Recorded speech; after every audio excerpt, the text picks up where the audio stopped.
Bà mà ngày ní chùm rau một nó bảo đấy bạn nhiều có tờ làច្រើននេះគឺmodel ផ្សេងណាប៉ុន្តែពិសេសដែរបាទពិសេស ACDC ដែរហើយដំណើរការនេះបាទយើងតេស្តសាកឈុតនេះប្រើ3សន្លឹក6សន្លឹកបងប្អូនណាបាទសយោចេញ2អ៊ីងបងប្អូនបាទអានេះតួវារៀងធំបាទធំហើយវែងទៀតបាទហ្នឹងហើយបងប្អូនវាចេញ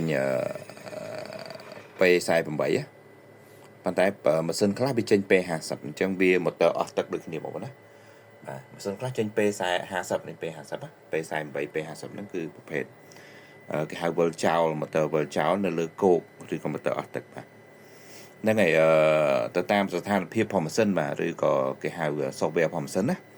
បាទអញ្ចឹងអានេះ AC/DC ដូចគ្នាបងប្អូនណាបាទបញ្ចូលភ្លើងឲ្យត្រូវមកបូកដកមកហើយនេះភ្លើងរត់ចូលបាទនេះ disjunction AC បាទ LN មកបាទអញ្ចឹងដល់ពេលចង់បូមពេលថ្ងៃកាច់នេះឡើងទៅហើយចុះពេលបូមពេលយប់បងប្អូនកាច់នេះឡើងទៅនេះតម្លាក់ចុះក៏បានដែរអត់ក៏បានដែរព្រោះម៉ាស៊ីនហ្នឹងវាអាចបើកទាំងពីរបានណាបាទអញ្ចឹងបើសិនជាបងប្អូនត្រូវការបូមពេលថ្ងៃបងប្អូនបើកអានេះចោលទៅបើអត់ត្រូវការបញ្ចូលភ្លើងរត់ទេបើកតែអានេះចោលទៅបាទអញ្ចឹងវាបិទបើកខ្លួនវាស្វ័យប្រព័ន្ធណាបាទអញ្ចឹងអានេះកុងតឺលឺ AC/DC ដូចគ្នាបាទតែពិសេសប្រើសូឡា6សន្លឹកបងប្អូនណាបាទហើយ AC/DC ឈុតនេះដែរគឺយើងរៀបរហូតដល់3ឈុតបាទយកទៅដាក់នៅរោងជ្រូកនៅកំពង់ធំណាបាទកន្លែងស្ថានីយ៍ចិញ្ចឹមជ្រូកបាទកន្លែងចិញ្ចឹមជ្រូកគាត់ហ្នឹងហើយបងប្អូនអរគុណមានអីទេមានតែថតបង្ហាញបងប្អូនតែប៉ុណ្្នឹងបាទបញ្ចូលភ្លើងឲ្យត្រូវបាទបូកដកហើយបន្តមកទៀតបើកដំណើរការរងចាំបន្តិចណាបាទបញ្ចូលឧទាហរណ៍បញ្ចូលត្រូវបូកដកហើយខ្សែទៅម៉ូទ័រនេះវាប្រែប្រួលទៅតាមគេហៅ software របស់វាណាតាម